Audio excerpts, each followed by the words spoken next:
Hello everybody, it's Matt and welcome to Collaboration Coach. In this video, we're going to look at how to configure the administrator settings for Microsoft Teams live events. Live events are webinars that you can run from Teams. There are a few important administrator settings that you can set to get the best out of the service. This video is taken from our Teams Champion course. Teams Champion is an online training course for Microsoft Teams and is available now from our school at school.collaboration.coach. Teams Champion includes how-to tutorials, knowledge checks and case studies and will take you from knowing nothing to being a champ. Hit the link above now or check the description below for more detail.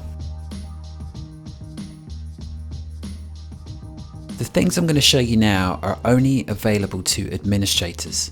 So if you're not an administrator of your Office 365 tenant, then you need to contact your administrator or raise a support ticket to get these changes made for you. What I'm going to do now is show you the scheduling options available to you as a live event organizer, and then how you can configure them as an administrator. For example, public live events are disabled by default, and if you want to host a public live event, you must enable that feature, and you can only do that from the Teams Admin Center. You can get to the Teams Admin Center in your browser, and I recommend that you use Chrome or Edge and not Safari to do that. So from anywhere in Office 365, you can go to the app launcher and choose Admin, and you will land on the Admin homepage. If you don't see Teams, then choose Show All from the left-hand navigation here, and then choose Teams. When the Teams Admin Center opens up, press the little hamburger icon on the left-hand navigation at the top to expand the menu, and then go to the Meetings section and then choose Live Event Policies. Now you'll see the Live Events Policy page on the right-hand side, and this is where you can configure how live events works in your tenant. You should see a global policy in the list on the right-hand side. This is the default policy that applies to everybody. If you want, you can create other policies that apply to certain people, but we're not going to do that in this lesson. We're just going to make changes to the global policy. To do that, click on the global policy, which is global org-wide default, and then in that policy, you'll see the following options. Allow scheduling, allow transcription for attendees, who can join scheduled live events, and who can record an event. First of all, let's look at Allow Scheduling. Turning this on lets users in your organization create and schedule live events in Teams. This is on by default, and if it's switched on, I can create live events from the Calendar app in Teams. For the next option, I'm going to open a new live event from my Calendar app in Teams, and then I'm going to put it side by side with the administrator settings, so you can see which settings enables which part of the event.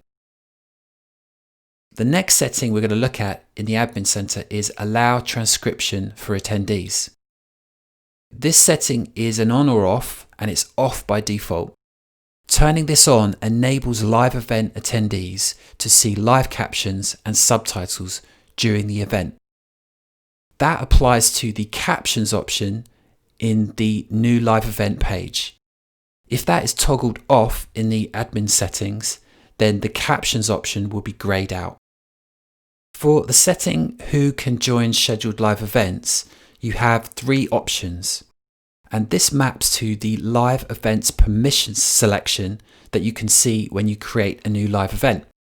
So the most open is everyone, and the most restricted is specific users and groups. With everyone, users can create live events that everyone, including people outside your organization, can attend. This setting enables the public permission type in Teams when you create a new live event. The next one is everyone in your organization. With this one, people can create live events that people in your organization can attend. Users can't create live events that are attended by anonymous users or the public. This setting enables the org-wide permission type when a user schedules a live event. Finally, specific users or groups.